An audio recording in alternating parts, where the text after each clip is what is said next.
right, man. Y'all know what it is, man. It's Stay Packing, your favorite uncut Green Bay podcast, man. Here with Drex and Shotty, man. We about to get it started, man. The other boys gonna come through in a little bit.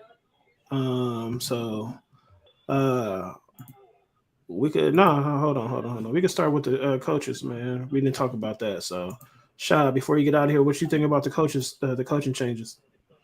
Man, hey, I'm okay with him, bro. Like I was hoping Steno leaves, but he didn't. So it is what it is. He's still the OC. I hope they can figure out a way to demote him to offensive line coach and not OC. But I mean, we'll see. I trust Matt on that side of the ball.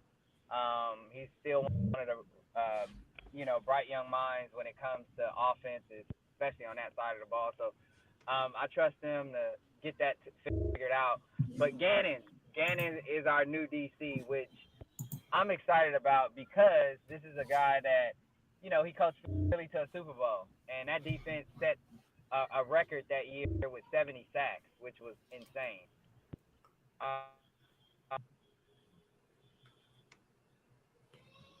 Sure, I think he cut out. You hear him or you cut out? Yeah, he cut out. Shot, I think you cut out. But go ahead, Drex. What you think about the coaching? Hey, Bama, I, man, I y'all think we made trash. some. I think we made some good moves. Obviously, I'm speaking on what every Packer fan is speaking on right now, keeping Richard Biscacci up in there. But you know, I think we made some good moves getting in Gannon. I would have thought we would have got Raheem Walker. And I hope I'm saying his name right, Raheem or Rashid. Morris, I mean Rasheem. Well, I said Walker. Goddamn. Rashid Morris. I think it's Rashid Morris or something. Raheem Morris. Okay, my Raheem bad. Morris. Raheem Morris. Raheem Morris. Come on, man. It's My Black bad. History Month. Get it right, man. I know, bro. I'm fucking up, bro. Nah. So I would have thought that we would have been I would have been able to get him, but 49ers guys got their hands on him. So I mean, it is what it is. I think Gannon will do what he got to do, and I think we made some right decisions. Bringing in the folks that we needed to. The DL, I'm very excited for. I think the only reason why we honestly stuck with Rich, and I'm just gonna keep it real, is that we can't find nobody else on fucking special teams. That's just my honest opinion. This isn't facts. It's just opinion. I think that's why we stuck with. No, you good, you good. I think that's why we stuck with Rich, honestly, and I think that's why Goot said what he said in the conference. I wasn't even mad about what Goot said in the conference because I mean I What do knew you what it say? was. What? Huh? Why you think we stuck with? Why do you think we stuck with Rich? And what did Goose say? Goot said that he believes in Rich. He believes he's the guy to keep on our team. I'm not quoting it word for word, but that's what he basically Yeah, that's what he said. said. I saw the little thing. That's what he Yeah. said. So I think the reason why we stuck with Rich is because I don't think we're just too many options for us right now, special teams. I feel personally that, like I said, opinion. Hmm. I don't. There's I Go was ahead. telling Josh. I was just telling Josh that they don't give a fuck about special teams. Truly, they really don't, bro. Like if you think about it, I think Rich is there. Rich is there for more than just special teams. That he just is like people love him in that building, and they're gonna continue to support Rich regardless, bro. That's what I was trying to say. Like Yeah. he, I just think that specialty. That obviously he has to have a position regardless, but I don't think it's the. I don't think it's special teams is not like a major priority, even though it's been killing us. You know what I'm saying? But Yeah. it is what it is. I just think Rich is there for more than just special teams, for sure. Yeah. Man, I don't want him to. Like I was telling you, Rashad, earlier, like it's mental mistakes. He don't make us better, so why even be there? You know what I'm saying? Like I want a Right. coach that's gonna make this team better. Like yeah, him kicking, he ain't the reason why he kicked the kicker missing. He ain't the reason why, what I'm saying, Romeo Dobbs can't just fall on the ball. But to me, those is more mental. You know what I mean? Get them Right. players up off Right. special teams. You know what I'm saying? Like Uh, put some money into special teams. Put some skilled players than these backups. You know what I'm saying? Like hands team, Romeo Dobbs, you know what I'm saying? You're supposed to know what you're doing, but I mean these other like it's mental mistakes, and to me that falls on the coach. Bro, facts. To me, that's more head coaching than anything, though. That's more of a head coaching thing than anything. Those mental mistakes, that's on Matt. Matt got to get his shit together. But I Matt, the one feel. keeping Go him ahead. on. No, go ahead. I talk. I, I I just ain't gonna say think I just think this is a big year for this coaching staff and this organization. They know it. So yeah, yeah. I hate to sound like one of them niggas, but I feel like, and I don't know the vibes I get from this sometimes, like with the decisions we make like this, I feel like we are okay with mediocrity sometimes, and I know it's not like I have to fight myself, that's like what it seemed because I'm like a bro, though. I'm a Brewers fan. I'm used to that Right. shit, but like I sometimes get that vibe from fucking from Goot and like the organization. I'm just like, what? I just Why? don't. I don't think we're okay with media. I don't think it's that at all. I think we. I think we operate from a consistency standpoint. That's what we operate as, Fair enough. and for us, like I was telling Josh just not too long ago, we're like a mom and pop organization.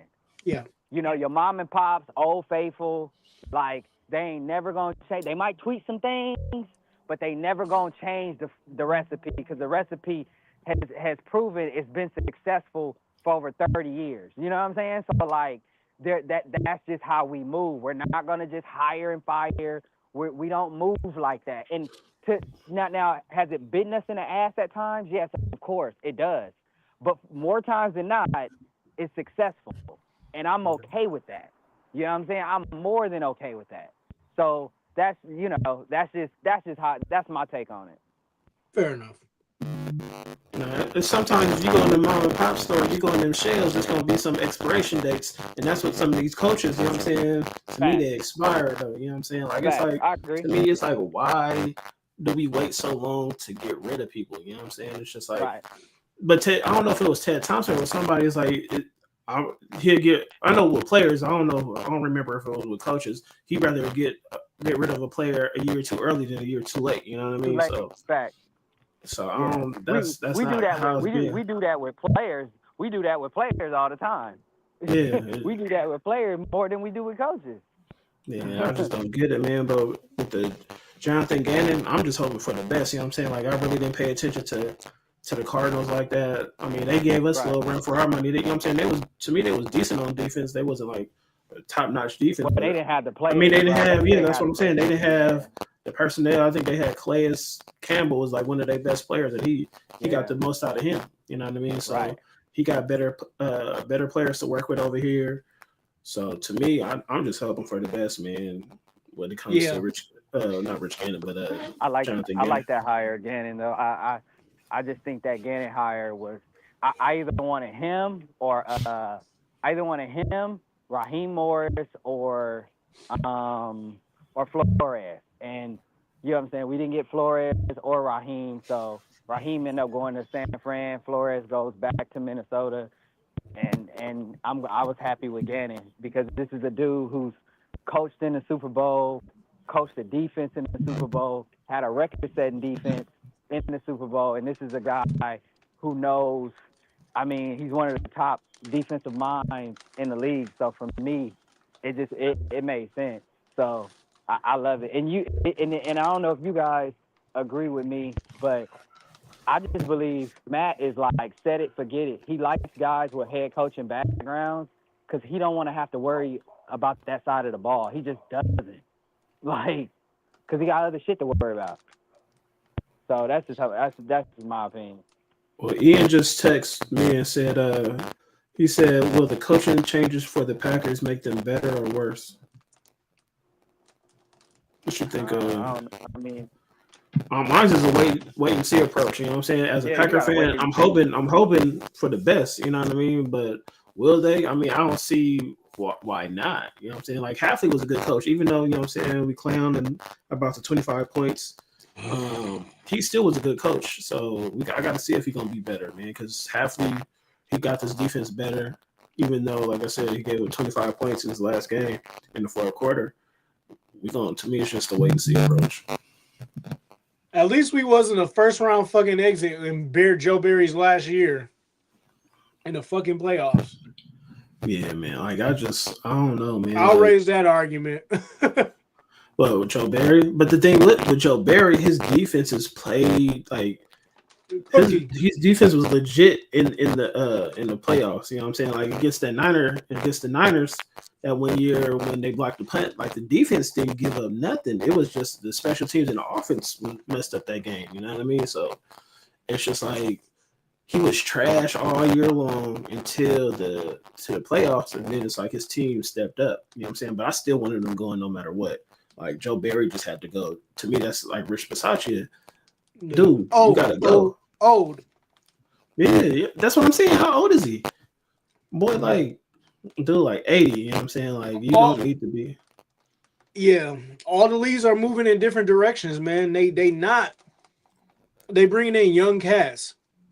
So it's that's kind of another reason. I hate to sound like I'm an ageist, but I'm gonna be sound like a fucking ageist, man.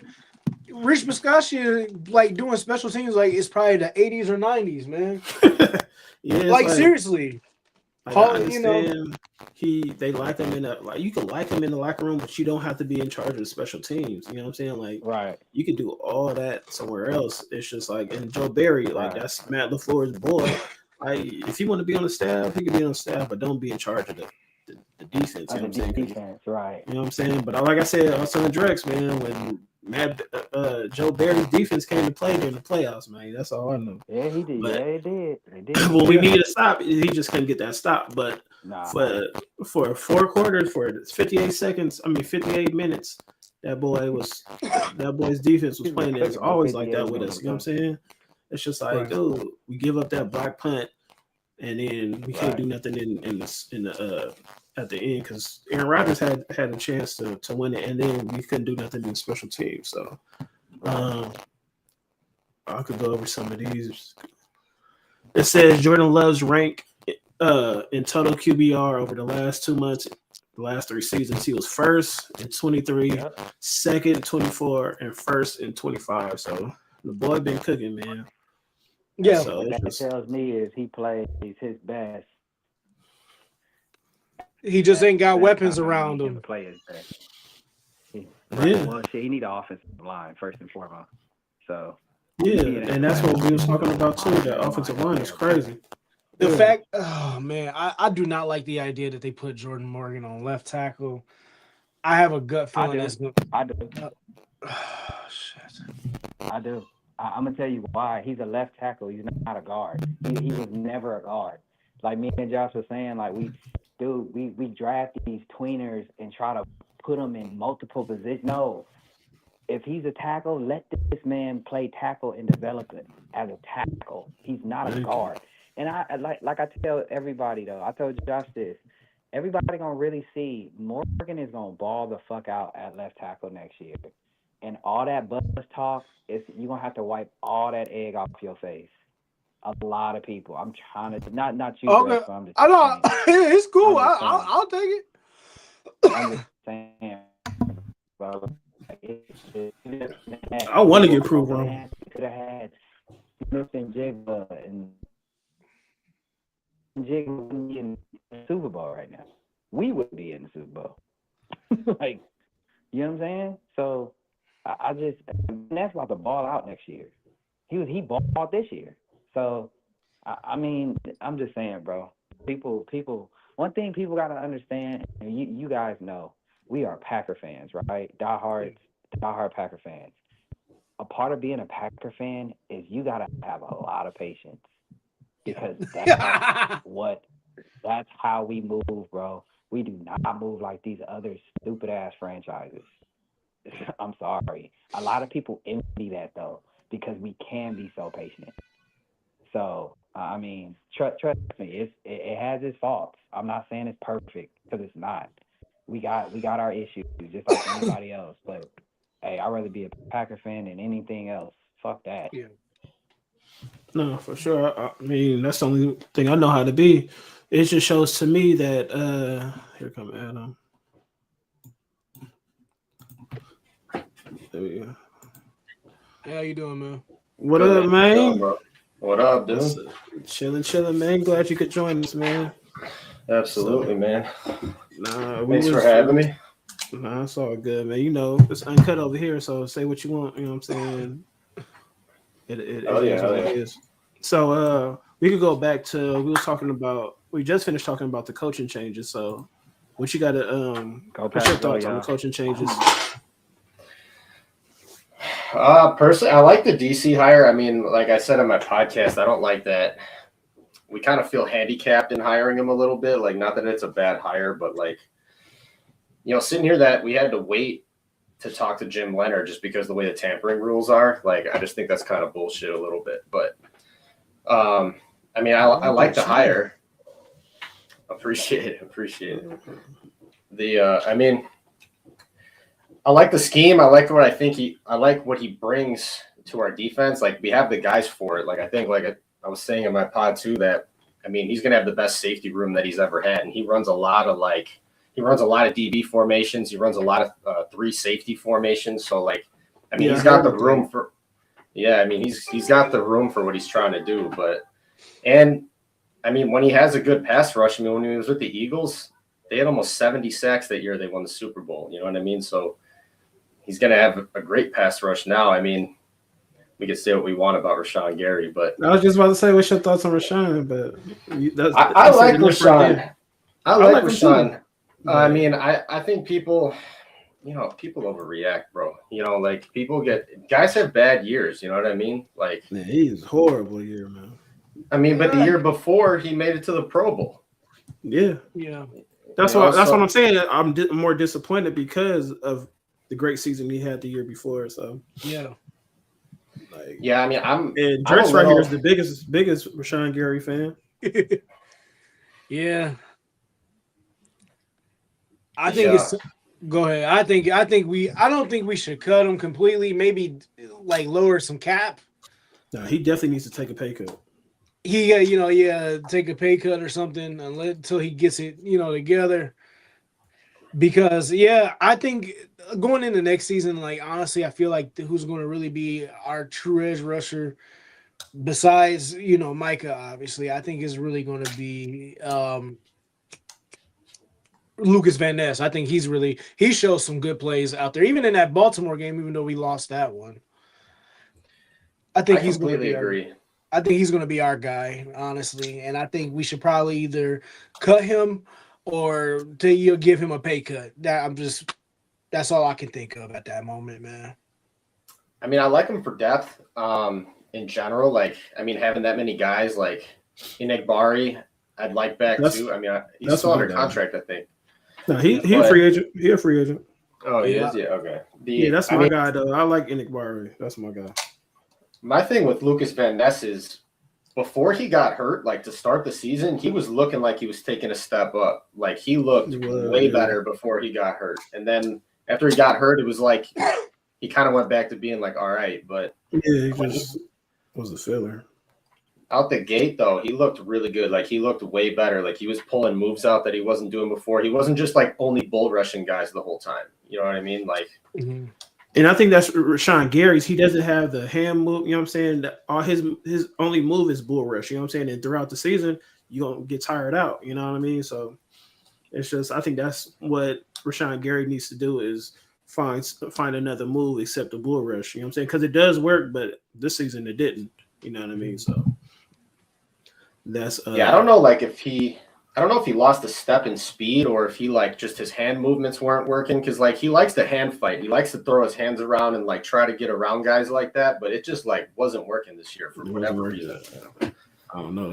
Whatever it is, he needs to get it together, and hopefully Jonathan Gannon, if we keep him, you know what I'm saying, Jonathan Gannon and that staff could help him out. Because like I said, I'm a Hopper guy, so I want to see what Hopper gives, but I got a couple of slides, you know what I'm saying, we could go over, but we was going over this one. If you want to take a crack out of it, it says Jordan's total QBR in the last 3 years, first, second, and first. And before you got on, I was saying that even with the offensive line, as bad as it was, he still was balling out. You know what I mean?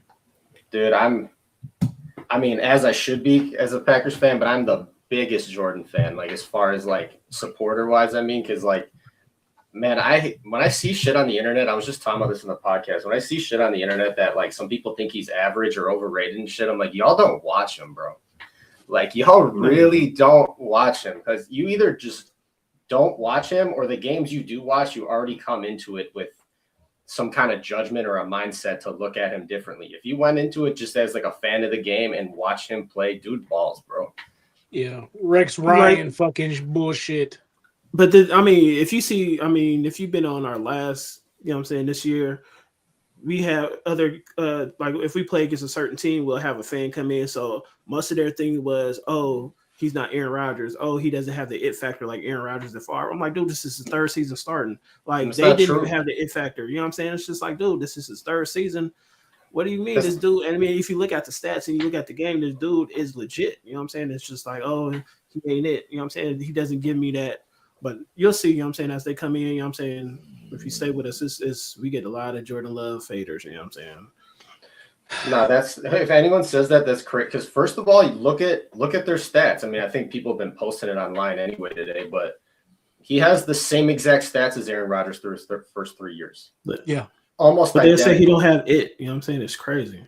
That's complete bullshit because you're going to compare him to arguably the best thrower of the football of all time? No, the best quarter. You know what I'm saying? And that's what they do. Like, they compare Love to Aaron Rodgers' prime, which is dumb. You know what I'm saying?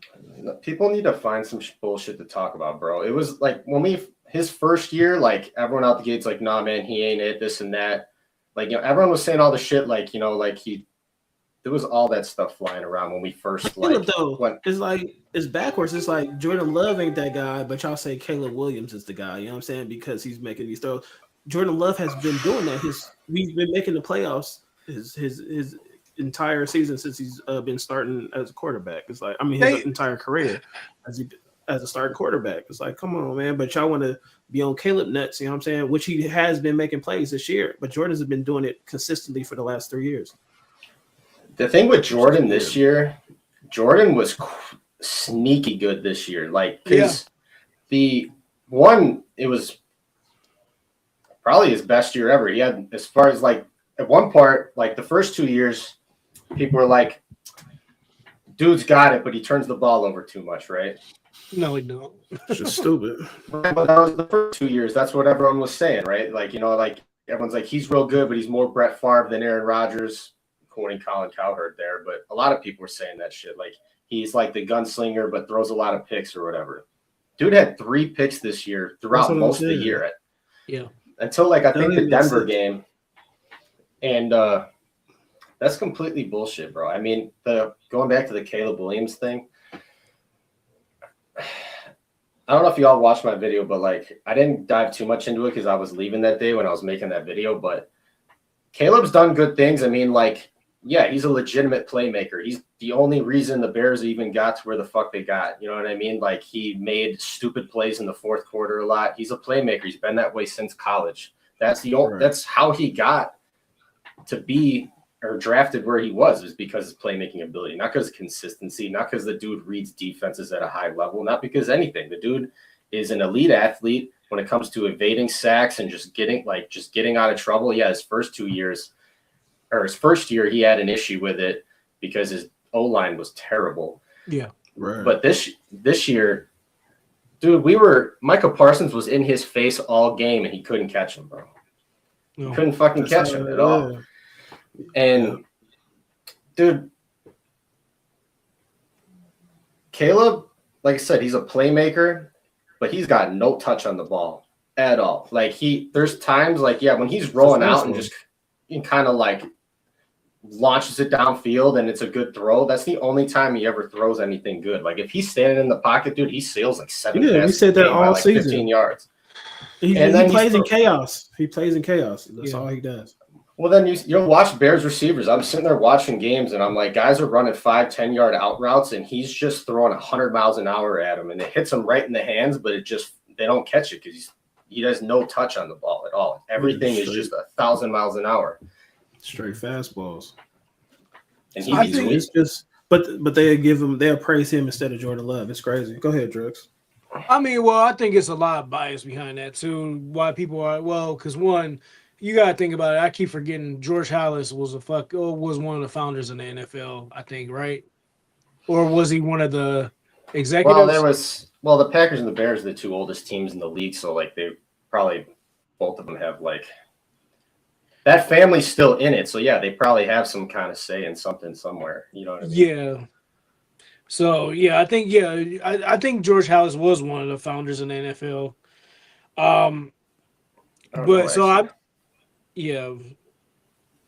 But anyway, the point I'm trying to make is that, like, honestly, like, it doesn't really surprise me. I just think, we're going back. I hate to backtrack a little bit. I think Jordan did great. I just think our O line was so fucking beat up this year. That's what kind of fucked us a little bit. Oh yeah, On for sure. offensive line. Before you had came in, Adam, I was talking to Rashad, another guy that we have on the podcast, another one of our hosts. I was talking to him and saying, like, I didn't like the idea of them putting Jordan Morgan at left tackle. I don't think they probably should have kept him at guard. And I was going to say I think they should have put Belton at left tackle, but it is what it is. I just think he needs more weapons. He needs more solid weapons on that O line, more big dudes that can hold it down. Yeah, the O line needs to stay healthy, and they need just to figure out. Banks was horrible. You know what I'm saying? Like this year, the free agency was horrible with Banks and Hobbs. Man, Hobbs was one of the worst probably signings, free agency signings this year though.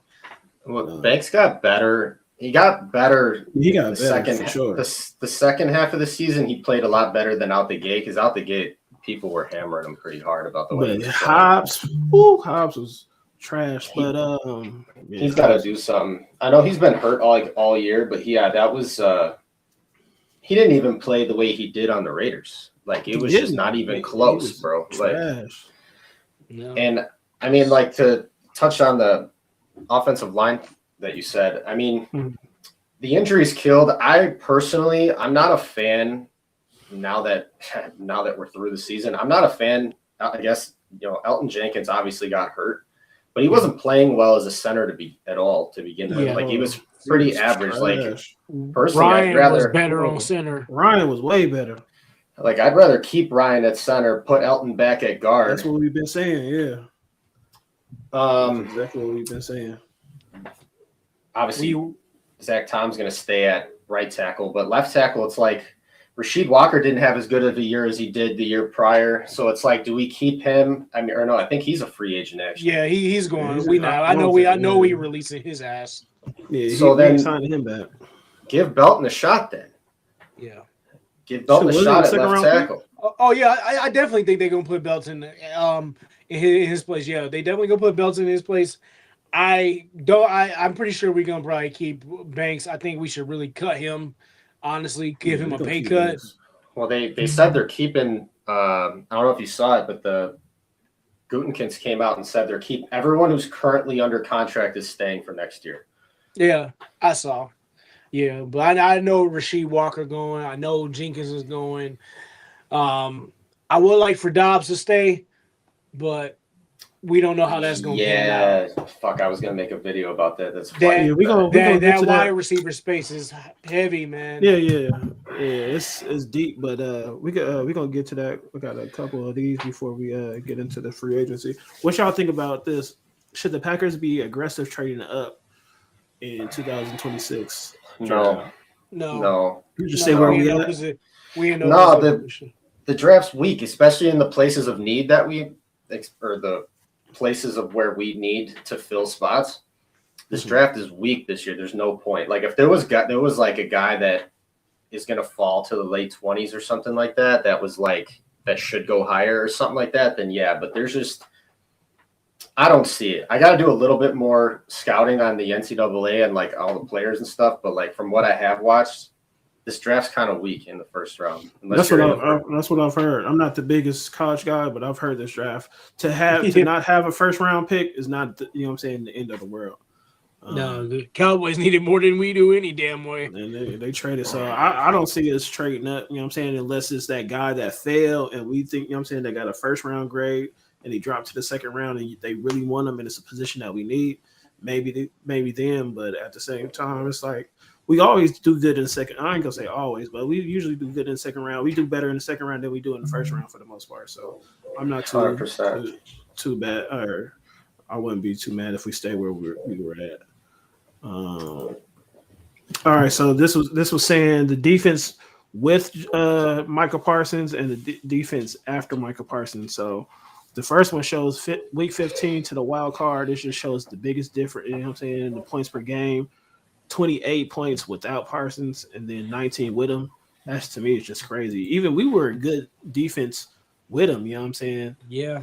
Without him, the year before, we got my man said trading up will require sacrificing further draft picks, which are necessary to replenish the O and D line. Don't you guys have like 8 picks? I don't know how many picks. My Bears was what a good season and went over the Packers. Yeah, I win these nuts. I'm not even going to get into that one. I could say a lot about that one, but I'm not. I'm going to get into the topic here. We got Bear fans. I'm fucking happy for the Bears because we've been bullying them for the Bears. Damn a decade. I'm glad they ran home that they played a week longer than us and they eliminated us from the playoffs. Bears, I'm glad they can hang that fucking banner up and feel so proud of themselves because that's the closest they're gonna ever get to a fucking Super Bowl ever again. Y'all better pray. Y'all better be happy that the fucking Packers organization ain't shit like it used to be in the 60s because it would have been even worse than what it is now. I mean, y'all got lucky. Y'all got lucky, like y'all always did, like y'all did in the fucking 80s, but y'all was just as trash as we were in the fucking throughout the 70s and 80s for a bit. So, I mean, I think, like, I'll start with, GGs, you know what I mean? I'll start there, but there's a couple things I want to touch on that, and I'm not going to take too long because I know we want to cover some of the topics, but yeah, go ahead. One, the whole narrative that Caleb Williams owns the Packers or whatever right now. Let me give you the big screen, Adam. Hold on. Go ahead. That needs to be shut down right now, or like that, Caleb owns Jordan Love, whatever. I'm like, bro, he's beaten Jordan once, dog. Once. They've played twice. He's beaten them once. And he beat them. It was more our fault, bro. Because he was hurt. He was hurt the last 2 times he played our backup 2 times in a row, other than the playoff game and then whatever. But that was more our fault, bro. We choked, bro. You can't miss 3 field goals. Exactly. I mean, there's no excuse they won, but at the same time, it's just like we can't give up 20 points in the fourth quarter. Jordan was beating the fuck out of them for 90% of that game, bro. I mean, people are like, well, he's not clutch. He needs to close it out. It's like, bro doesn't need to score 6 touchdowns to win a game. If a guy throws almost 400 yards and 4 TDs, no picks, you should win that fucking game. That's not on him, bro. That's not on him at all. Like I said, giving up 25 points in the fourth quarter is unheard of. Third quarter, we didn't score no points. Then the fourth quarter, we give up 25 points. It's like, dude, I've never seen a team give up 25 points in one quarter. Usually that's a game score. But you give 25 points up in the first quarter, dude, that's bad, man. So, but yeah, I mean, they let him have that. On top of it, well, that's why I said GGs. I mean, like I said, a win's a win. I'm not going to be that guy right now, but I'm just saying, like, y'all can't beat us when we're healthy. You can't beat us when we're healthy, bro. You can't. If we had Tucker, Parsons, Devontae Wyatt, Elton Jenkins, Zach Tom was hurt in that game. In general, if we had our guys, I don't think they win, bro. Clip it. I mean, they haven't won, and I don't think they will, bro. If Michael Parsons was in that game, you think they're scoring that many points in the fourth quarter? They ain't scoring 25. That's what I'm saying. I said that they're going to make it a game in the fourth quarter. They've done it all year. I said that. They always do it. And I hate the fact that, what's his name? Golden. I thought it was over when Golden got that touchdown. I was like, cool, we good. But then it's just like, man. And then that's why I got to talk about this guy right here, man. Like, I like Keyshawn, you know what I'm saying? But when he messes up, it's in the worst times, you know what I'm saying? Like, I don't think he's getting traded. I think we're going to keep him. But I wouldn't be mad if, you know what I'm saying? Like, we got to upgrade, you know what I'm saying? But y'all can say if y'all want to keep him or trade him. Adam, what you think? Trade or keep Keyshawn? They need to keep him, but they need to get someone else, whether it's in the draft or I don't want to do it in the draft. I mean, yes, draft a There needs to be a cornerback, veteran. but one, we need the depth because at that point, because if you cut him and then say you go sign like a really good person, you're still you have the same depth. You just have one better player. If that one better player gets hurt, you are worse than you were before. So keep him for depth purposes. Because What you think about resigning Diggs again? Fuck, right now I'd have him over Hobbs. I'll tell you that right now. But Yeah, sure. I'm not even a Diggs fan, and I definitely have him over the Hobbs. I mean, there's a part of me that's like, since we seen him on the Raiders and we paid him that much money, is there a part of me that's like, let's see if he can prove it, but also in a Super Bowl window, do I want to be taking that chance? Like, not really. Hell no. So, I mean, Keyshawn, there's moments he looked really good, and then there's moments he got bullied. Like when he was against DK Metcalf, he was getting bullied a little bit. He was getting bodied on him a little bit. Like he couldn't handle the size difference. And there's just moments he makes bonehead plays, and there's other times he makes some pretty good plays. You know what I mean? Like that pick against the Bears in the first game to close the game out, he wasn't even supposed to be there. That was not his man. His man went into the flat, and he noticed was it Loveland or Komet?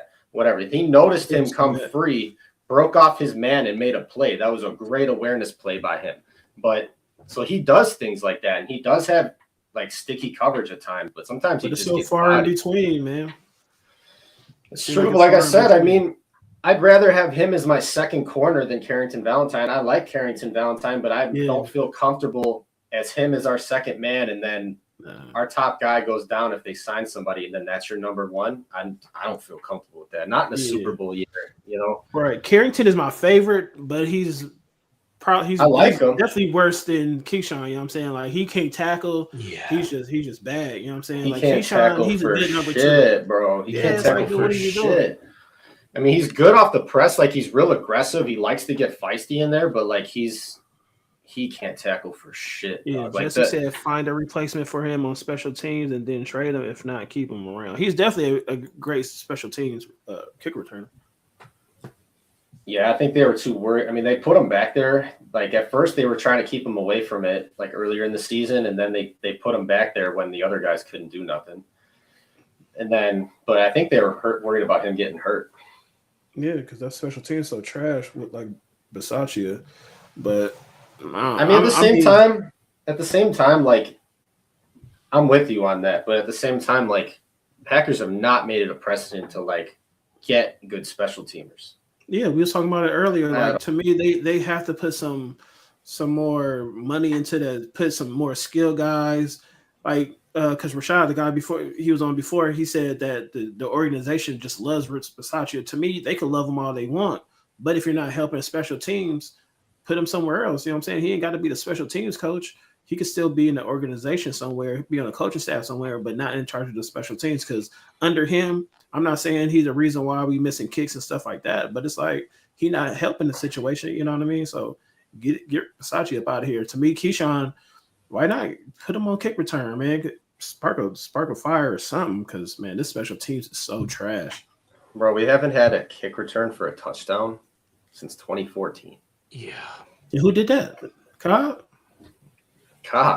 Yeah. No. It was Micah Hyde. Oh, Micah Hyde. Dang, Micah Hyde. That's so sad, man. Oh, man. What you think, Drex, man? Trade or keep Keyshawn? Make him secondary. I'm like Adam. Make him secondary. But, yeah, we need a number one CB. He couldn't fulfill Jair. You know, I think I really wanted us to keep Micah Robinson, but he was a rookie, so it was nothing we could really do. He's over there with the Titans now, so we need to clean up that whole fucking CB space, man. It's crazy. Yeah. Unless we can find somebody in free agency. I think the closest we could get was Asante Samuel Jr., but he ended up going to the Steelers, so. If we keep the same, go ahead. I think, sorry. They were, I think they were comfortable I could say I'm comfortable with them when our pass rush is working, but the fact when I the was just about to like say that. I was when just about to Micah say that. Parsons and Devontae Wyatt go out, and then on top of that, Lucas Van Ness was hurt in the beginning of the season, and then was kind of never the same after that. If we can't purely yes, like I made a video about the pass rush will get us to the Super Bowl, but we still need guys to be able to cover when the pass rush isn't getting there, at least for a certain amount of time. You know what I mean? Like, we can't just sit here and be like, yeah, our guys are good enough if our pass rush is working. Yeah, exactly. I don't like saying that, because pass rush can make anybody look good, but when you don't have it all the time, and we didn't have it all the time, they was getting cooked back there. You know what I'm saying? And then at the same time, I know Xavier McKinney made the Pro Bowl, or not the Pro Bowl, but All Pro, the second team. But he was dropping interceptions. It's like, dude, when y'all have them, catch them. You know what I'm saying? Like, y'all not that good, because when y'all drop them, then they give them a second chance, and they usually get a touchdown or get some points. It's like, dude, catch the ball, man. The ball is right. Like, I don't know how McKinney, he's good, but I don't know if he was All Pro this year, because he dropped too many interceptions, and it was just bad. You know what I'm saying? Like, dude, y'all too good to be dropping these interceptions, and y'all not good at. Well, I ain't gonna say the cornerbacks is just bad, man. Preach on that. To be honest, I actually kind of forgot about that, and then now you're bringing me flashbacks of man, that one game. I don't remember what game it was, but he dropped 3 picks. Yeah, it's like, dude, what is you doing? It was in the same game, bro. It was fuck, what game was that? Yeah, I don't know if it was against the Bears or if it was against the Broncos or something, but he literally dropped 3 picks that would have won us the game. It was a game we lost. It was probably the Broncos game. I was about to say Broncos, because we had chances against the Broncos. It might have been a Broncos game. Fumbled that too. Almost all the games that we lost, we choked them off, except for, I know, Baltimore, we just got destroyed. You know what I'm saying? So, we couldn't stop Derrick Henry for fucking life. You couldn't pay us to stop that man that day, dude. Oh my god, that was the worst. That was almost as bad. I turned it off. I didn't watch it. That was almost as bad as when we played Mostert in the fucking playoffs, dude. Yeah, that was I'm telling you, awful. We got so many Niner fans that watch this and part of, you know what I'm saying, the stay tuned. You gonna keep being with us. You gonna hate Niner fans if you don't already. So, we got Bears fans. So, but yeah, it's just that secondary. I don't think we trading. If we could get a second round pick for Keyshawn, trade him. But other than that, third round. Because we got a third round for Rasul Douglas, and then I think that's how we got Tucker Kraft. But I mean, like I said, I think we draft somebody for sure. But I would, like I said, we are in the heart of a Super Bowl window. You got to go get somebody. I mean, I don't know. I know we're over the cap right now, so I mean, for fake example, if they let Rashawn go and free up that, I think he's a 20 million cap hit this coming year, something crazy like that. If they can free that up and use that to go get somebody, then I'm all for it, to be honest. Yeah, because then you have Parsons, Lucas Van Ness, Devontae Wyatt's coming back, who's primarily he's a D tackle, and he did pretty good in the run game, but he's primarily a pass rusher. Yeah, he's a good pass rusher. The middle. Yeah, DT.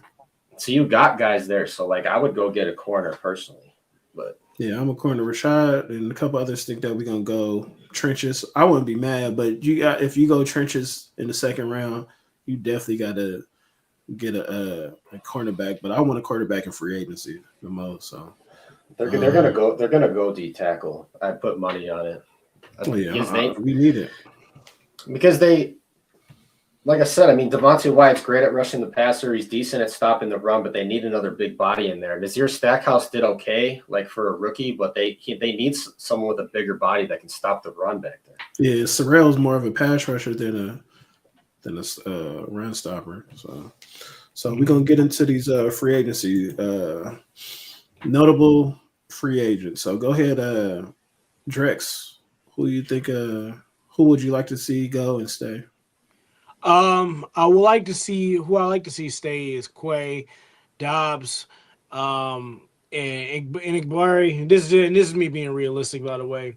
Who's going to leave is Rasheed Walker. Malik is going to get his payday, obviously, because he wants to do it. He wants to be the head QB number one of a team. Sean Ryan, man, I would like to keep Sean, but I feel like he gets a lot of shit for no fucking reason at all. So for some odd reason, I think I would like for us to keep Sean Ryan personally, but I don't think we are going to keep him. I think we're going to end up releasing him. Yeah, I mean, I like Sean Ryan as a center. What you got, Adam? On these? I would like to keep Sean, or I'm not going to give my list, but I just wanted to touch on you brought up Sean Ryan. I would like to keep him. I don't think they will because of the draft capital that they've invested. You know what I mean, between the two guys that they got. Obviously Morgan, they just keep wanting to give him shots because they draft him in the first round, and then you got I don't know why I'm trying to blank right now. We were just talking about him. Who's the other one? No, the rookie this year. Belton. So I think they're gonna give them their shot. I think, but I would personally rather keep Ryan. I think he's a big body. He's really aggressive in the run game. I would like to keep him for depth purposes, but I mean, on my list here, I really want to keep Dobbs, but they need to give Matthew Golden his shot, man. Every time he's out there, the dude's making plays, dude. Every fucking time. Every time they throw him the ball, which obviously wasn't a lot. He probably only had But he had the best hands. Dude, just making plays all the time. And on top of that, his speed, dude, just everything, bro. He's making plays. Dude, him and Christian Watson, it's going to be crazy. Yeah. But then you can – the thing is, it's like with Romeo, it's like – oh, man, that onside kick fucking killed me. But, other than that – yeah, he's Mr. Reliable. To me, he's Jordan. He's not the best or the most talented receiver, but he's Jordan Love's favorite, you know what I'm saying, and most reliable target. Dude just always got his hands in the red zone, bro. Just always, bro. He had the best stats out of all of our receivers. Yeah, and he wasn't the most talented, but he had the best stats. But, I mean, I feel like they're probably going to let him go because, Watson's under contract. They extended him, and then I think they need to give Golden that shot, bro. And Jaden Reed, you need to leave in the slot because Romeo Dobbs isn't going to accept sitting on the bench. You know what I mean? So. Yeah, because then we still got Savion, you know what I'm saying? They drafted Savion, and I know they want to give Savion some more shine. Then we got Golden, Watson, and Jaden Reed, you know what I'm saying? And then we got Tucker. So, to me, Romeo's the odd man out, you know what I mean? So, but Romeo was always – he came up clutch. So, I think he want too much, and I don't think wide receiver is priority at all in this free agency this offseason. So to me, Quay Walker, I'm not the biggest Quay Walker fan. We are a better defense when he's in the middle. But if we let him go, we let him go. I think I was watching some podcasts and it was like it's a good linebacker draft. So I think he's replaceable. But I mean, if we keep him, I won't be mad. If we let him go, I probably won't be mad. So.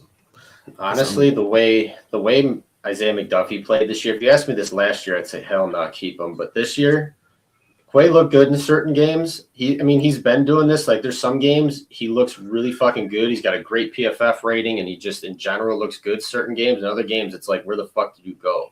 Exactly. Isaiah McDuffie fucking killed it this year. I mean, yeah, he's not the best in the pass game, but in general, dude flies around. He's always around the ball. He made so many plays this year for us, and I feel like they need to give him a shot, but they need to go draft somebody, like you said. Yeah. If they get rid of Quay, they need to go draft somebody. They definitely got to draft somebody in the third or fourth. If another Packer fan that be on here, one of the hosts, he's the biggest Isaiah McDuffie fan. Mike, man, he loves Isaiah McDuffie. I'm a Tyrone Hopper fan. Hopefully, you know what I'm saying, he gets some shine this year, but I'm not mad at it. You know what I'm saying? McDuffie definitely shined this year. My guy on here is Igbara. If we let Gary go, I think Kingsley and Igbara could definitely step in that role and be a definitely big piece and probably cheaper than Rashawn. So I think Rashid is gone, Dobbs is gone. Obviously, Willis is probably going to Miami with a Halfley. I hope we could keep Sean Ryan, but I don't know. So, but I I definitely would want Enigbare. I would like to keep Igbare. Like unless they keep Rashawn, it depends whichever one they get rid of. They need to keep one of them. Yeah, they have to keep one of them. You know what I mean? And then because I don't know, I think they want to put LVN in the middle sometimes because just how strong he is, and you know what I'm saying he could play outside, inside. But I know depending on Jonathan Gannon, you know what I'm saying I think he's going to be which one you want. You want to get another year with Rashawn Gary, or you want to see what we could do with Enigbare. So I think it just that Jonathan Gannon is definitely going to have some input in that. And I don't know. But like Adam said, they do a lot of small ball with the safeties. I heard he had a lot of 3 safeties, and but who would you want as the linebacker on the field if we keep Quay and Edgerrin Cooper? I would want Cooper on the field before I want Quay Walker. If we have if we have to keep one linebacker on the field, I want Cooper. Oh, it's gonna be Cooper. If they have one on the field, it's gonna be Cooper. That's for sure.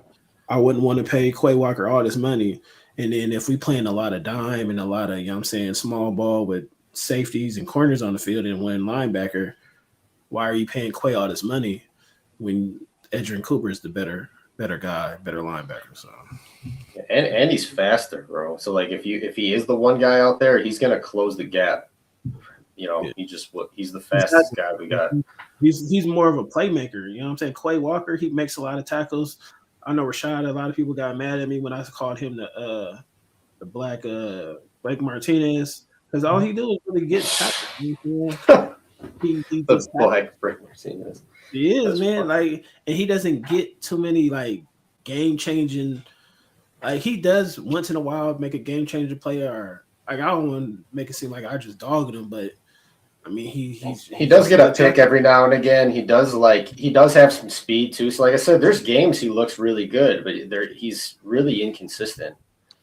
Right, exactly. And I'm a Georgia Bulldogs fan, and like I don't watch too much college football, but I asked like when we drafted him, I was like, yo, after his first year, I was like, what was the big hype with Quay Walker? They was like, dude, he was around so much talent on that team. You know what I'm saying? He didn't really have to do much, but you know what I'm saying? He was a good player, but it was a lot of like Jalen Carter, you know what I'm saying? All them guys made him look better than what he really was.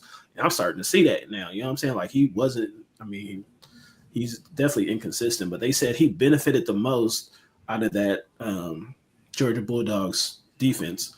And to me, I asked about Wyatt too. They say Wyatt was legit, you know what I'm saying? But they say Quay Walker benefited the most. I'm just taking Georgia Bulldogs fans' word for it. So to me, I'm starting to see it. So yeah, I mean, Wyatt's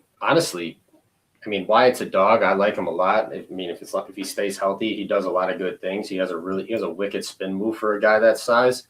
But the best Georgia Bulldog we got is Javon Bullard, man. He fucking killed it this year. Yes. Oh my God. He fucking killed it, bro. He didn't allow one touchdown against coverage, or when he was in coverage, there was not one touchdown scored against him. He had 83 tackles this year. He's a ferocious tackler. He's always around the ball. He's great in that nickel spot. He's just he 100%. He was good last year, but he 100% took a step up this year. He definitely took a step up, man. You never lied about that. He was elite as fuck this year. I was a big fan. Like he was everywhere.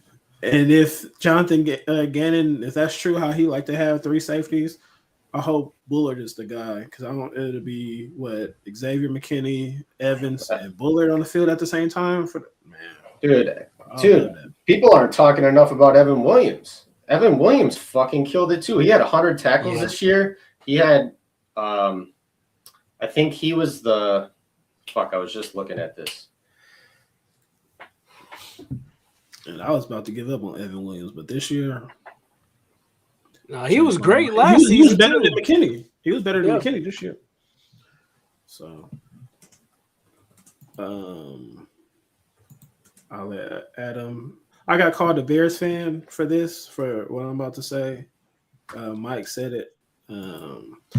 Because Kyle Long came out and said we're the team to beat in the NFC. I don't think we are right now because of the way we lost. Even though we had a way better divisional or division record, we had the best division. I think we was 4-2, and the Bears was 2-4. But it's just like we didn't win a division. We choked against the Bears. So to me, we're not the team to beat.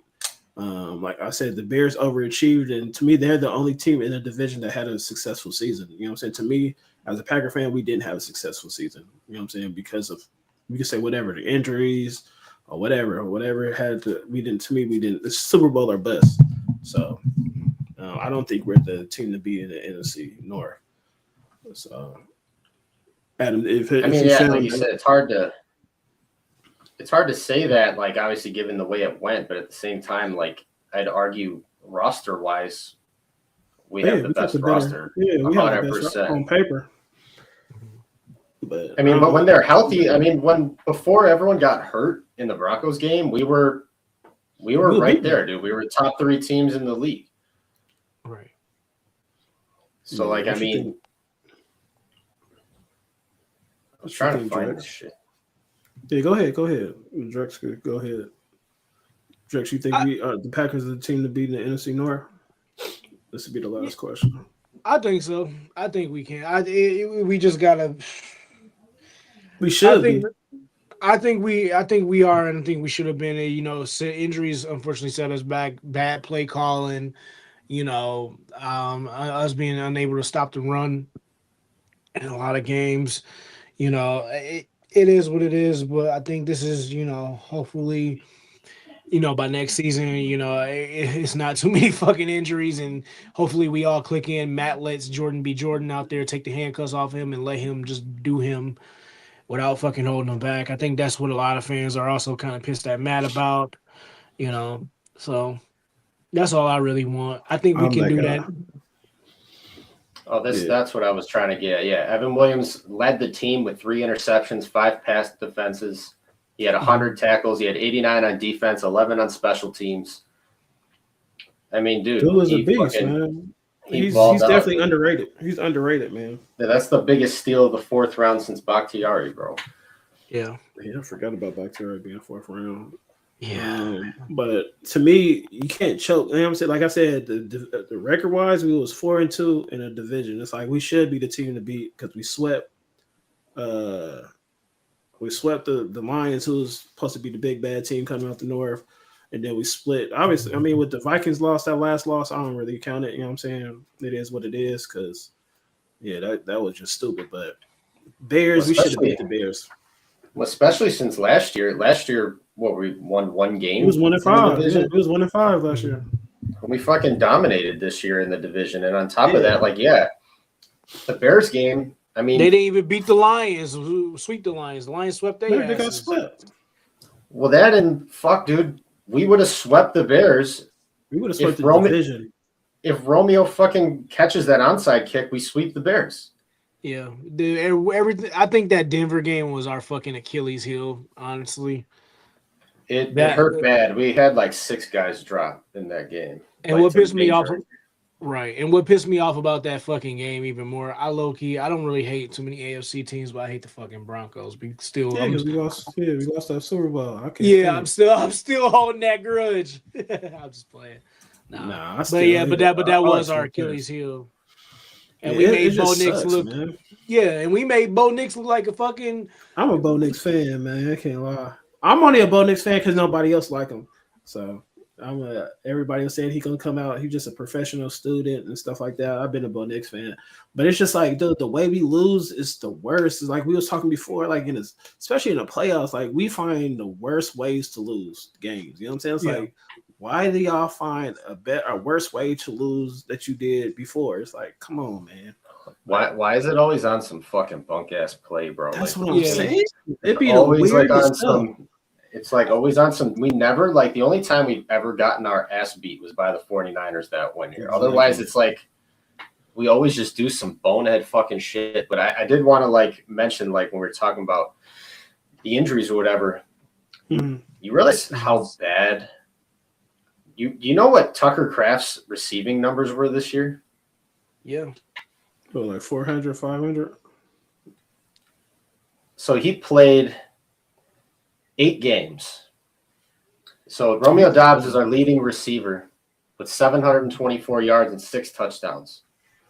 He played 16 games. Tucker Kraft played 8. He had almost 500 yards and 6 touchdowns. Dude, that's crazy, man. He played half the season and had 6 touchdowns. What if he played all year? He's going to crack. I think he could crack 1,000. I think he could crack 1,000, man. I mean, dude, he was on pace for it. I mean, he was on pace for 12 touchdowns and 1,000 yards. His yards per reception were 15 as a tight end.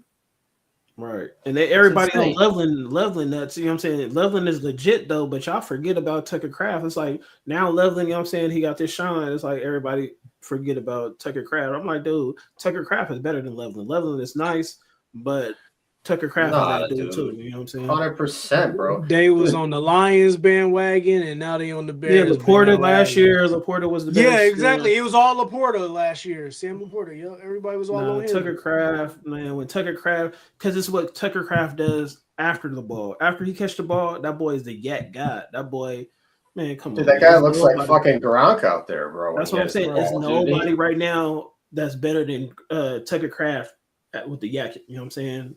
He's the yak king. Well, dude, he has these numbers. So, like, Romeo Dobbs has, 6 touchdowns, 700 yards. Christian Watson has 600 yards and 6 touchdowns. Tucker has 500 with 6 touchdowns and on 32 receptions. 32 receptions. 8 games. 32 receptions, that's it?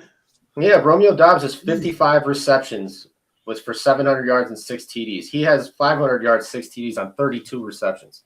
That's that yak. You know what I'm saying? That's like fucking crazy, Tucker bro. Kraft is the yak. And that's what's the name? Kittle was. Kittle after the catch was crazy.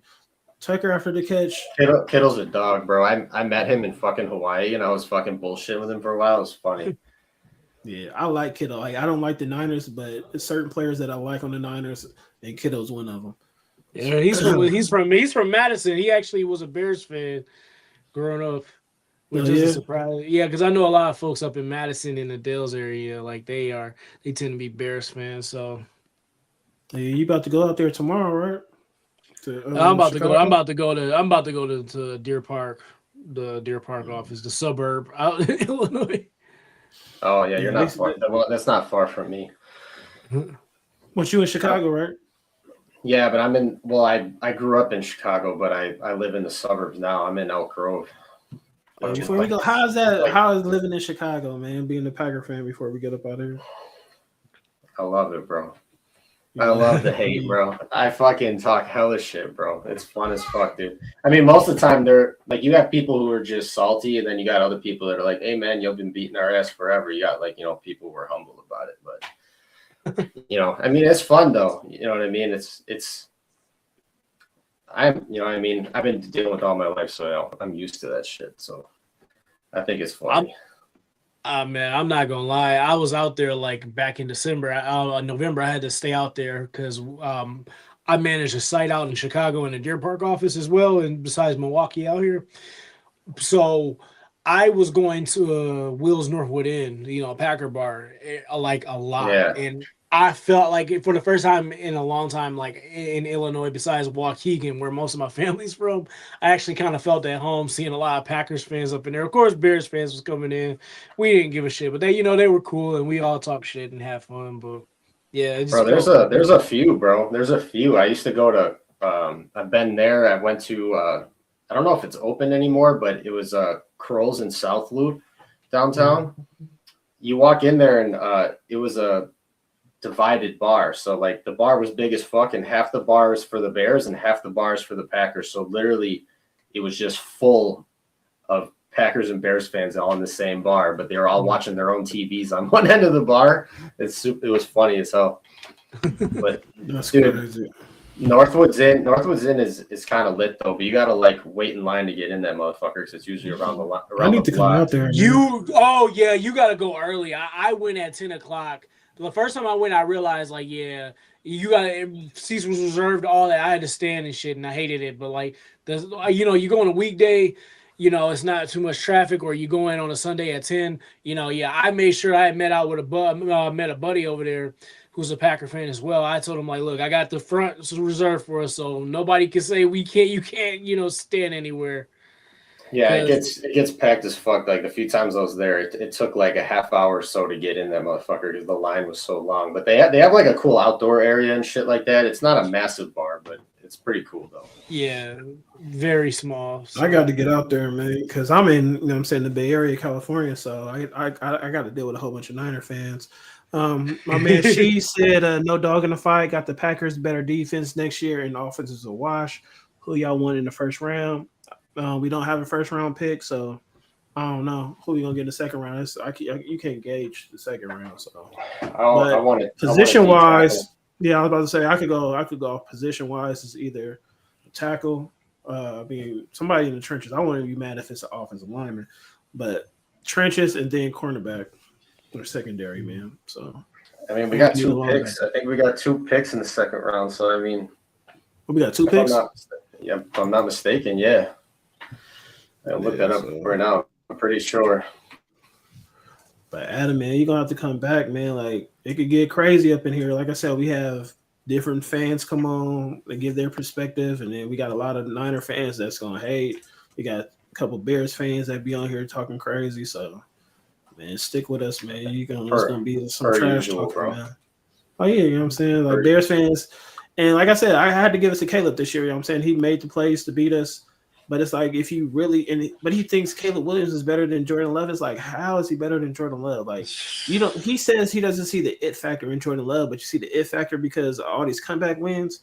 Like, and Rashad says it doesn't always translate to the next season. You know what I mean? Like the Vikings, they win all them close games and then fell off the next year. So the close games don't mean nothing.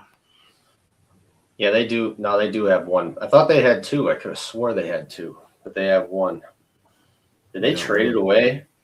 Oh, they traded it. Didn't they trade it in the Micah Parsons trade? I know we traded 2 first. I don't know if it was a second in there. I know they traded 2 first, and it was another pick. I don't know if it was a second round pick. Well, it was 2 first, Kenny Clark, but I can't remember if there was a second rounder in there or not. No, I don't remember it being a second rounder though. But I know when we got Quay Walker and Wyatt, that was 2 second round picks. Well, that was the Aaron Rodgers trade. We have 3 7th round picks because we lost Josh Myers and we lost Eric Wilson. 3 7th round picks. Yeah. Yeah, I'm glad we got rid of him at center. Yeah, the funny thing is, I was just talking about this, obviously like a lot of Packer fans were hating on him, but like I'm pretty sure he had a good year with the Jets. Oh yeah, he did. That's why they extended him. Yeah, Eric Stokes had a good year with the Raiders. Fucking. I would take Eric Stokes right now. Straight, I would take him. I would take him over Hobbs, year 1, year 2. Eric Stokes, I would take. Hobbs didn't do anything. Like Stokes, you know what I'm saying? He was trash. Like I don't even know if he got an interception while he was with us, but he wasn't getting. I don't remember. I ain't gonna say he was just trash though. But Hobbs, man, I remember Rashad loving Hobbs. I'm like, come on, man, we ain't seen this dude play because he was clowning Jair. You know what I'm saying? Yeah, Jair ain't the same. But he was never as bad as you know what I'm saying, Hobbs was on the field while he was with us. On the Baltimore, yeah, he was trash, but while with us, man, I told him, I was like, cornerback gonna hurt us if he don't have a good pass rush. Then we traded for Parsons, and I don't know what it was after Parsons. We couldn't get to the quarterback for nothing, man. Mm-hmm. It's like we forgot how to play defense. It was pretty frustrating because, like, you would assume, like, when he went down, like, obviously everyone was pretty fucking bummed about that, but I was thinking, like, they should at least do what they did last year.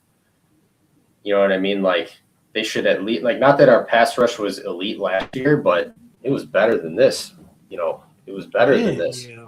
You would think, you just like, come on, like, I don't know if Halfley, like, after Parsons got hurt, he just shut it down. Like, I don't know what happened, man. It was bad, but I'm glad that's over. He ain't with us no more. Like I said, Halfley, he was legit. He was a legit defensive coordinator. It's just you're only good as your last game. I always say you're only good as your last game, and his unit allowed 25 points in the fourth quarter. And that's all I got to say about Jeff Halfley, man. I ain't trying to dog the man, but you can't give up. Your unit can't give up 25 points in the fourth quarter. And Matt LaFleur, I'm still on your head too. You did not score in the third quarter. Like that second half was just horrible for us. So, but Yeah, I man. mean, there's moments like where, Halfley looked like elite, and then there's other moments where it's just like, again, just like, yeah, it's just, I don't know.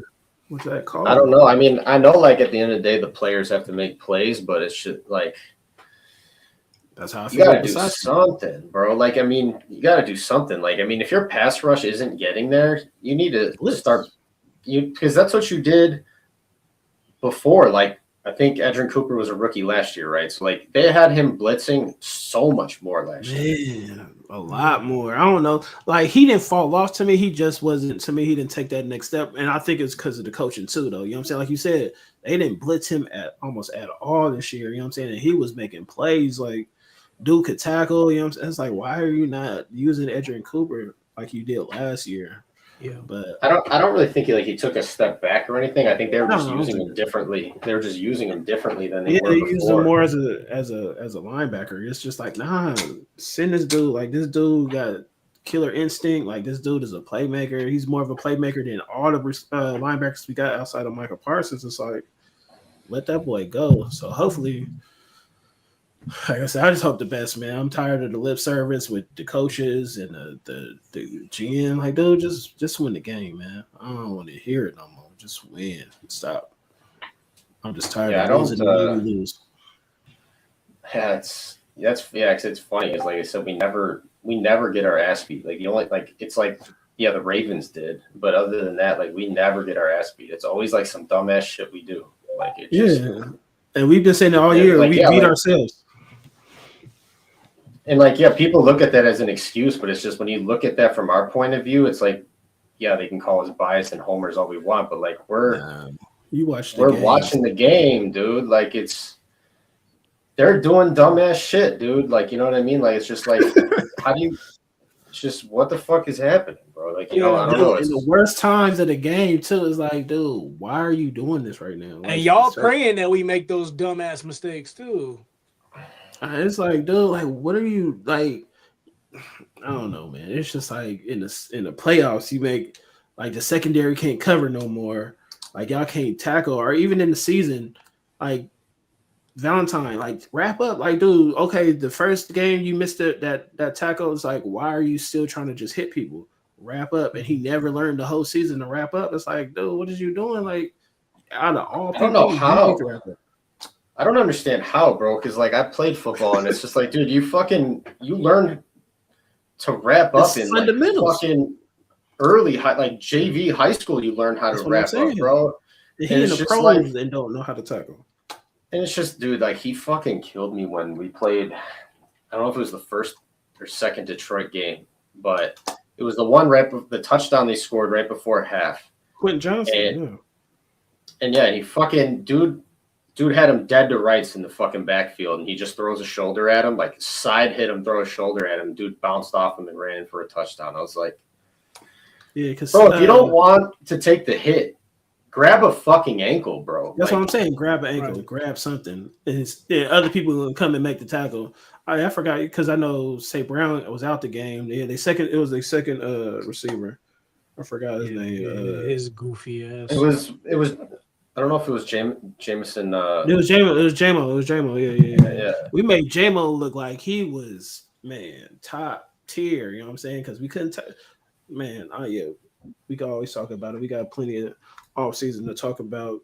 But it's just funny how our safeties aren't afraid to hit. Every one of our safeties, the weakest hitter is Xavier McKinney, but he still makes tackles. Yeah. Our fucking corners can't tackle for shit, dude. I mean, Keyshawn was okay, but in general, they just can't tackle at all, bro. How does Evan Williams isn't that big, and that dude's hitting running backs like it's his fucking life. You know what I mean? Like, we need more Bull. Bull needs to get in there and show him how to, like, he needs to pull Valentine to the side, and the cornerback as a whole, and like, yo, like, I'm about to show y'all how to tackle, man. Like, and he the youngest, you know what I'm saying? So, but he needs to get in there, Valentine, man, like he's my favorite. I like the way he, you know what I'm saying, he like to talk trash and all that, but you can't be talking trash and just can't tackle and getting burnt like that, man. So Yeah, I mean, there's moments he looks good in coverage, and like when that's a lot of coverage, times when he's talking and shit. But it's just like, bro, yeah, he's so bad at tackling. I don't understand how you're a pro athlete and you're that. And bad. this is your job. Right. Like I know you're trying to tackle other men that are fucking grown ass men too, but it's just like, bro, you got to make a better effort. He don't than even that. he don't even try to tackle. He just hits you with his shoulder and they just bounce right off. It's like for the whole season though. It's not like it was just once in a while. It's like you just can't tackle. It's like, dude, and we just that's our second string quarter. I mean, that's our second cornerback. It's just horrible. So they definitely gotta. But Adam, man, like I said, man, I appreciate you coming on. We're not gonna have a show. It's every other week right now. So for sure. if you want to hop on, man, we appreciate you, man. It's usually two other ones, or there's three. It's Rashad, it's Green Bay Gus, and then it's cousin Mike, and then we got Swag sometimes. But well, yeah. usually, go ahead. no, I'm just saying it's about like five of us in here. But man, if you want to come on, join us, man. We appreciate you, man. Yeah, hell yeah, bro. Appreciate you guys having me, dude. No, yeah. I remember running into. I was telling Josh the other day, I said how I ran into you. I think we was on fucking ESPN Milwaukee's post. I hate that page so fucking much, by the way. I finally they talk way too much shit, bro. Like in like dumbass shit, dude. Like yeah, no, that old dude Homer on there was talking shit. Jordan Love cannot be trusted. I'm like, oh, the fucking overreactions. I think you had responded because we was just talking about how we fucking hate it, like how this channel just overreacts to bullshit. Yeah, that other fucking fat motherfucker that has the facial hair, the red facial hair, he's always saying some dumbass shit too, dude. No, I know what you talk about with the glasses. Yeah, yeah, dude. Yeah. I need to come on there. I need to watch it. I need to go on there. Nah, don't follow that page. You might use it as troll fuel, but nah, I get pissed off. I get pissed off at Kimura too on that show. Yeah, it's just I did want to like say on like you brought up, or I talked about this in my podcast too that I dropped today, but I don't know, like before, like a lot of people do think that LaFleur is keeping Jordan on a leash, and I could see that before. I don't think that's the issue this year because he knows what Jordan can do, and they wouldn't have paid him that amount of money if they felt that way. Like you just see the way he talks about Jordan. I don't think that's the thing anymore. I think Matt just wants to always have control of the plays and just do shit the way he wants to do it. And I think that's how he does. But you don't think that hinders though? I think that hinders. Well, right, but I don't think it's like his mindset's like, I don't think I can let Jordan do something. Like I don't think he might not do it purposely. I don't think that's his thing anymore. But like where I do notice that is like I talked about in the pod was like the Cowboys game, for example. That game, it seemed like he just let Jordan go. Like not like obviously he's calling the plays, but it just seemed so much. When you watch the offense, just seemed like freer. I don't know if you guys saw that at all. It just seemed like they were just fucking. They were scoring at will, bro. It was just like it was defense that fucked us. Well, right, but it was just special teams too. Yeah. McManus forgot. Yeah. But like you said, you know what I'm saying? Like it's a couple games, I forgot what game it was that we choked off, and then for like 3 or 4 games, Jordan Love was even, I think it was the Pittsburgh game, you know what I'm saying? Jordan Love was just going off. It's like, okay, Matt, you know what I'm saying? Letting him do his thing.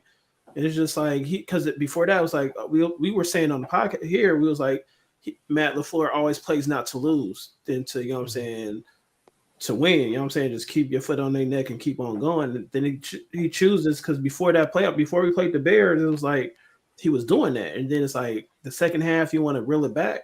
I didn't watch the game, and I'm not about to watch the game, but they seem like he just reeled it back in and starts throwing, you know what I'm saying, start calling some crazy passes or plays. It's like, to me, it's the play calling, man. And to me, that falls on Matt LaFleur. It's just like, The defense needs to get stops though, bro. Like, so I feel like he feels like if that's like is true, and he's like he does play more conservatively, whether it's to like waste time or do whatever. Like, I have the lead, let's just coast to the win or whatever. And it's just like the defense needs to make a play then. And then it's just like, I get it though. Like, we just want them to just keep doing it. Like, score fucking 50 points if you can. You know what I mean? But I don't know. That's a whole different argument. No, I get you, but I give you, because to me it wasn't even Jordan. It was him. His play calling was predictable against the Eagles. You know what I'm saying? They call it out. You know what I'm saying? Oh, Yeah. whatever play they called it out. It's like, come on, man. And you actually run the ball. You run that play. To me, it was like either Jordan Love, you check out that play, or Matt LaFleur. Why are you even running that play right there? You know what I'm saying? It's just like, come on, man. Like, your plays is your play calling is trash right now. You know what I'm saying? And then, like I said, throughout the season, he switched it up, and we, you know what I'm saying, went on a roll a little bit. It's just like, man, that play calling is just, it's unpredictable, man. I think he's a good play caller, but in certain times, it's like he goes back to playing conservative, and it's just it hurts us. Yeah. But like I said, I don't gotta like Matt LaFleur. I just want us to win. I ain't gotta like anybody, just win the games. But I don't like I'm not gonna go against Matt LaFleur. Like, I ain't gonna be like, oh, I hope we don't win so we can fire Matt LaFleur. Nah, I want him to prove me wrong. Like with Aaron Rodgers, I want Aaron Rodgers going. I want you to prove me wrong so we can win the Super Bowl. Yeah, personally, I hate that argument of when people want Matt fired.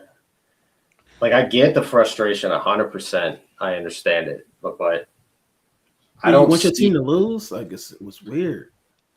Well, it's just like, I don't see it getting better. Like, I don't see how you're gonna fire him in the middle of a Super Bowl window, bring a new coach in, which means like if they fire Matt, everyone's gonna go, right? Yeah. At least mostly. So like, you're bringing an entire new coaching staff, an entire new system. They need to build an entire new culture. Players need to learn everything. They need to learn verbiage, audibles, all of everything. And you have so many young guys that are just finally getting to understand the system, only been in the system for a year or two. It's just like finally getting it going. And it's just like, you really think someone's just going to step in here and we're just going to win a Super Bowl? It's just going to be that simple. Like, you know what I mean? Like, I don't know. That's just the way I think about it. It's like, can it happen? Sure, it can happen. But at the end of the day, as soon as John Harbaugh got hired, who are you hiring that you just feel confident of? It's just like, yeah, this guy, we're winning the Super Bowl next. You know what I mean? I don't know. I just don't think it's that simple. You know? Here's my argument about it. I don't think Matt should have got fired, and I'm glad we kept him. And I think that's what and I'm going to be honest, this is why I'm going to say this. This is my argument. A lot of NFC North teams was looking forward to us firing Matt, so they could, because they felt like they knew they was going to get an advantage with beating us or with defeating us, like in following seasons. So that's why I'm glad we kept Matt. I do question a lot of things that Matt do personally. But I knew that he was going to be the best we was going to get, because if we did go through the process of getting a new coach, like you said, it would have been the rebuild era, kind of. Well, it's like you have this great team, but it's just like, yeah, there's always like every time there's a new coach, like there's always these hiccups because guys are still learning the system. They're not going to be able to call like the plays that they can call today. Yeah, they're not going to execute on the same level on the first year. They just don't, you know what I mean? Like, if you guys fuck up a lot, they like, you know, they start to get better like the second half of the season, because then they're in it a little more. But it's just, Matt's a good enough coach to me to win the suit. The players need to make plays, bro. Like, at the same time, like, yeah, like, you know, it's not Matt's fault that the defense fucked up that bad. right. You know what I'm saying? And it's just like, or special teams, you know what I mean? That's not like, yeah. No, I put more the last game. Like, I'm not a LaFleur guy at all no more. You know what I'm saying? This is my season. I'm done with him. But like I said, I hope he proves me wrong, and I want us to, like, I don't want him fired. You know what I'm saying? I'm just not a Matt guy because of, you know what I'm saying, I got my reasons. But I put the more blame on Halfley than anything. You know what I'm saying? And then Rich Bisaccia. That Chicago, we up 21-3, man. Like, there's no way they should win that game, man. Like, none. 25 points in the fourth quarter, that's the defense and special teams all day. Jordan Love had one of his best games ever, you know what I'm saying? But to me, you know what I'm saying, where Matt LaFleur is like always after I ain't gonna say always after halftime because usually we a second half team. But it's like, man, it's like one quarter at that one time where we always go up, and then it's just that dead period. It's like we can't get the ball rolling, and that bit us too. You know what I'm saying? But we still was good enough to win that game. Injuries, offense or not, man, like that defense messed us up against the Bears. So Yeah, the three missed field goals was fucking tough too. Yeah. yeah, that's what it was like. Leaving Yeah, the 7 one, points. especially the one when Ben Johnson called the goddamn timeout right when he made the goal, and then we got to do it again. And then Christian Watson and Jaden Reed dropping balls. You know what I'm saying? Like I can't blame that on LaFleur. Like they should have had those balls. Like those was good. Those was catchable balls, man. At the last drive, and we should have made those plays. You know what I'm saying? Like we should have scored a touchdown again because the Bears defense is trash. You know what I'm saying? Like they're not a good defensive team. You know what I'm saying? Like yeah, their offense could get it going in the second half, but their defense is still trash. You know what I'm saying? Like they're not a good defense, and that's to me. That's I thought I'd never say that because I thought they was Bears is just strictly defense with Urlacher and them boys, but now they defense is their Achilles heel, and but they lived off turnovers. I mean, like right. and that's like super unsustainable. I was like telling a Bears fan the other day, and they were sitting there saying all this stuff about defense. I'm like, dude, you guys got a lot of metrics that are in the low 20s on your defense, dude. Like you guys don't have a great defense. The only thing you guys are good at on defense is stopping the run, and you guys create a lot of turnovers. But like you can't sit there and say that they're just going to do that next year. From year to year, yeah, you know what I'm saying. And then they was that was us last year, and now we had. Well, we had like 4 picks on the year or some shit like that. I don't even know. McKinney had like 8. McKinney dropped like he dropped like 8 this year, but last year, 2 years ago, you know what I'm saying. He almost led the league in interceptions. So I mean, it's just year to year with us. They're gonna see this year that is year to year with them. You know what I'm saying? Like stuff don't always carry on to next year because we thought Jordan Love was gonna take off from his first year, his first starting season to the next one, and he didn't. You know what I'm saying? He obviously got hurt against the Eagles that first game, but you know what I'm saying? Like everything, just because you in the season, you know what I'm saying, on a high note, you know what I'm saying, don't mean it's going to take off in the next season. So hopefully that's with us too. We ended it on the low, and next year we ended on a high, man. Yeah, I mean it's tough, man. It's tough. You know what I mean? That shit hurt because I mean, there was just so many fans as soon as all those injuries, as soon as Micah Parsons went down alone, like everyone's just like, we're cooked. And it's just like it kind of ended. I mean, I shouldn't say that because it shouldn't all be on him, but it did dramatically affect everything, which is pretty fucking unfortunate because you can't let that happen. You can't let that happen. I mean, like, yeah, obviously you're not going to be as good, but you can't play the way you did. You just can't, you know. Yeah, like I'm gonna show it one more time. This stat right here, like look at the points per game. You know what I'm saying? From week 15 to the wild card, they allowed almost 30 points, and before that, with Michael Parsons, only 19. Dude, that's almost a 10-point. You know what I'm saying? Difference with one player. You know what I'm saying? We shouldn't be that bad because before we had Michael Parsons, the year before, we were still a good defense. You know what I mean? Without we were top 10 defense last year. Exactly. It's like, I don't know. That's what I'm saying. Like, Halfley act like he didn't know what to do without Parsons. Like, you ain't got Wyatt still, but it's still like, dude, we still had good players on that defense. Yeah, people got to win their matchups, dude. They got to fucking win their matchups, man. Like I was saying, Jordan was sneaky good this year. I mean, obviously Packer fans were talking about it, but dude, he was the most efficient quarterback in the league.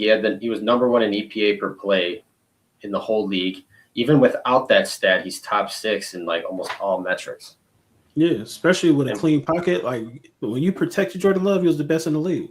You know what I'm saying? But guys throwing dimes, bro. Like I was watching some of his highlights yesterday, and like, yeah, me too. It's crazy. Dude, he was lighting teams up, dropping balls in a bucket, dude. Like crazy shit, dude. Like, but then they would say that Jordan Love, like we had people come on, oh Jordan throwing off his back foot, it's lucky passes. But when Caleb do it, it's, you know what I'm saying, it's cool. But when Jordan Love lucky passes, that's how he is. That's what I'm saying. It's a learned behavior. Like this dude do it all the time, so it's not lucky. You know what I'm saying? Aaron Rodgers, he learned from Aaron Rodgers. Aaron Rodgers was doing it all the time. Like he's not Aaron Rodgers though, but you know what I'm saying? That's who he learned from. He's throwing off his back foot because that's how he throws. You know what I'm saying? Y'all saying, oh, it's luck. No, it's not luck. That's just how he throws. It's not luck anymore. Like if you wanted to argue that the first 2 years, like when he kind of was doing like more of the Caleb Williams shit, when he was kind of just making some like crazy outlandish fucking throws and they were landing and like they were just like, God damn, like a lot of his shit were like highlights, like exactly highlight reels. And like it wasn't as much of like the flashy shit this year. He was just in general all around a better. Yeah, he was tearing teams up, man. He was carving teams up. He was top 3 in MVP voting for like a good portion of the season. Yeah, until he lost. I mean, like he never had his whole arsenal. You know what I mean? Like he didn't start off with Watson. You know what I'm saying? And then every receiver missed some time. Wicks was, you know what I'm saying? It was a no show. A lot of the games. I forgot about that. Yeah, we forgot about Wicks. You know what I'm saying? And Wicks 2 years ago was good. You know what I'm saying? It's just like you never know who's gonna have a good dude. We got so many weapons. It's like I didn't even think about that. We're sitting here talking about the receiving fucking room. That's what I'm saying. And I tell people, like, I was like, yo, look at all the weapons, the receivers in the NFC North.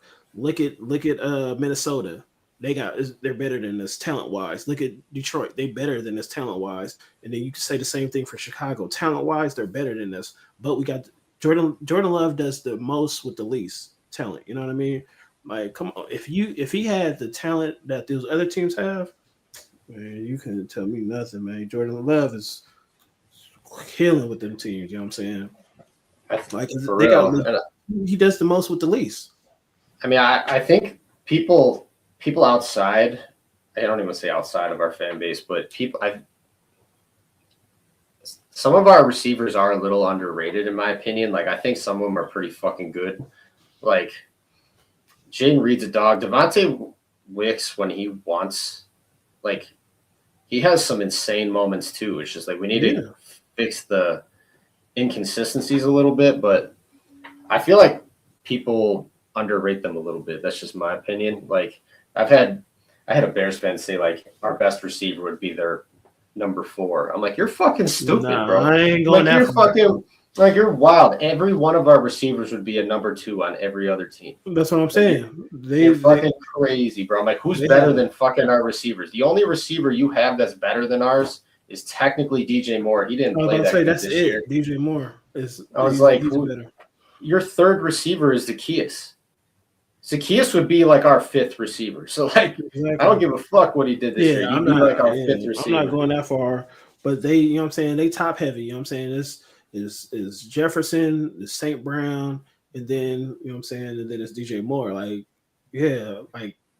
I'd rather have what we have. We have so much depth. It's like we don't need, because before when we had that guy, when we had Adams, yeah, I mean him and Rodgers were making plays all the fucking time, but there was certain games they just knew we were throwing to him all the time. Yeah, because Rodgers would have Tay vision. You know what I'm saying? It's just Devontae, and it never worked. You know what I'm saying? Like sometimes it did during the season, it did, but not in the playoffs.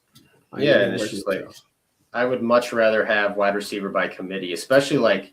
If our guys were worse, then yeah, but I think every one of our guys would be a number 2 on any team. Any team. It's just like, and that's why I tell people like Jordan Love does the most with the least amount of talent compared to the other teams in the NFC North. It's like, dude, this dude makes it work. You know what I'm saying? Like he don't need. It's like, oh, the reason why y'all don't win is because y'all don't got a number 1 receiver. Okay, we did. We ran through Dallas without a number 1. You know what I'm saying? Like we've been going to the playoffs like that. I just like, dude, if we had one, it'd be worse. We beat hella good teams. The only teams we lost to were bad teams, and like the Brown people love to bring up the Browns game. Oh, Jordan didn't have a good game against the Browns. First of all, Myles Garrett fucking beat the fuck out of them all game. That's not his fault, dude. Our line couldn't stop Myles Garrett at all. And then other than that, we lost by a blocked field goal. They didn't block the field goal. He took us down the field. He took us down. He took us down on the field to score, and they missed. It's like, oh man, this team, like I said, we just find weird ways to lose, man. Yeah, I mean, but again, like I I don't get too invested in some of that because like I even like Matt LaFleur or Jordan or any of that, like people love to pick certain games, and it's just like you think Brady or Belichick didn't have bad games. Oh no, for sure. Yeah, so I'm still like I personally don't like get super that I like to look at like a bigger sample size, and like the sample size shows like Jordan's a fucking dog, bro. Like, you know. People that don't think Jordan Love is at least a top 10 quarterback don't know football. Like I can't talk football with you if you don't even think he's a top 10. And we have people that don't think he's top 10. So it's like, come on, man. You can't name 10. You can't name 10 quarterbacks better than Jordan Love. I was like, there's 3 people who think that, bro. Like I was saying, you're a Bears fan, you don't watch him. Or when you do watch him, you're already in the mindset of hating. So when he does do something bad, that's what you see. You're ignoring what looks good, and you're just in your mind pointing out. You're only remembering what he does bad. Exactly. So it is what it is, man. Like I said, I just want to win now, man. Like we got the talent. Dude, we have a Super Bowl team, bro. I'm not. It's Super Bowl or bust for us. It's always Super Bowl. The only time it wasn't Super Bowl or bust for us is when Jordan Love his first year starting. Other than that, I mean, Super Bowl. I mean, I don't even like I just thought of this. I fucking hate the whole argument of y'all were the 7th seed 3 years in a row. That's bullshit to me because we were not ready to win before. We were better than we thought. The first year Jordan started, we were technically still in a rebuild. Second year was supposed to be a little better. This was the first year, in my opinion, we were all in. This was a Super Bowl team. That's why they went and got Parsons. I know that's what the front office was thinking. This is the year. The first 2 years, they weren't like, yeah. This is our fucking all-go Super Bowl team. There's no fucking shot they thought that. Jordan came out and was good, and then they just had guys. They just went far. You know what I mean? But they weren't. Jordan's first year, they weren't ready to win a Super Bowl. If you think that, it's crazy. We overachieved. 100%, dude. No shit. We were the 7th seed. Like we still made the fucking playoffs. And then we beat the shit out of the number 1 team at that time. Exactly.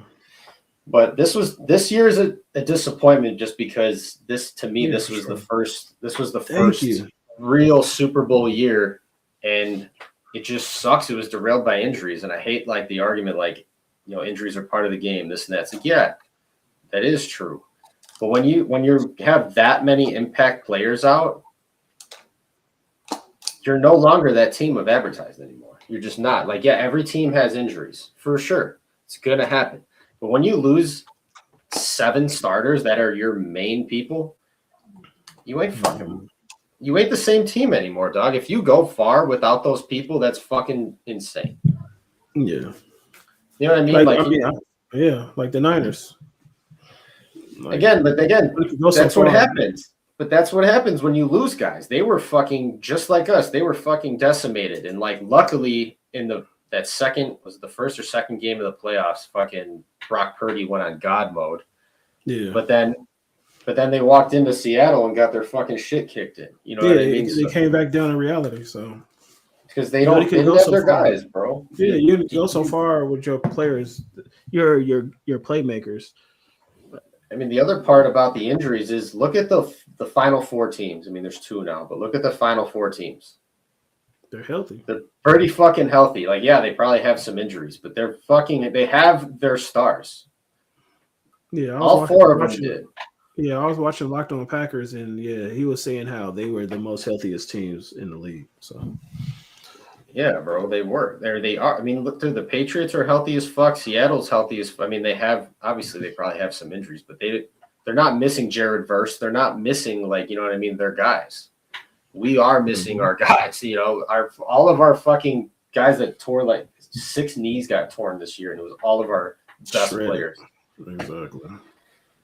But it's just fucking unfortunate that the number 1 receiver thing. We have a number 1 receiver. It's our fucking tight end. You know what I mean?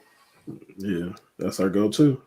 And you can't stop him. That's the thing. Like I said before, man, he's the yak king, yak guy. So. Bro, he's got such a dog mentality, bro. That guy goes out there, dude, and he's just He's a You know, fucking dog, bro. and before we get off, like I want the best, like Musgrave. I wish he would do a little bit more. Like I'm a Musgrave fan, but it's just like I don't know if it's the I don't know what it is with Musgrave, man. I just wish he could, you know what I'm saying, because he's fast. You know what I'm saying? Like I don't know why Musgrave don't get the.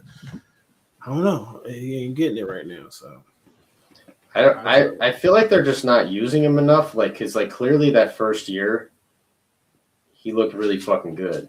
yeah, And fast as hell. and then like Tucker went down and like yeah, he made some plays. Like that one fucking sliding dive play he fucking made. There was a couple of them. Mm-hmm.